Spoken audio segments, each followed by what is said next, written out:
تازہ ترین ویڈیوز کے لیے چینل کو سبسکرائب کر کے بیل آئیکن اور آل نوٹیفیکیشن پر کلک کریں تاکہ آپ کو ملے ہر اپڈیٹ سب سے پہلے۔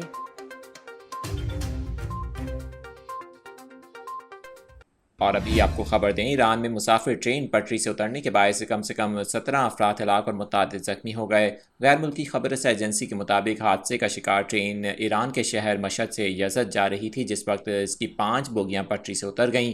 میڈیا رپورٹس کے مطابق حادثے کے وقت ٹرین میں 348 افراد سوار تھے، تاہم حادثے کی وجہ تاحال معلوم نہیں ہو سکی۔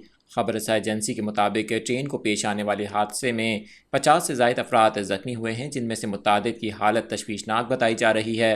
مقامی حکام کے مطابق زخمیوں کو طبی امداد کے لیے قریبی ہسپتال منتقل کر دیا گیا ہے اور ہلاکتوں میں اضافے کا بھی خدشہ ظاہر کیا جا رہا ہے۔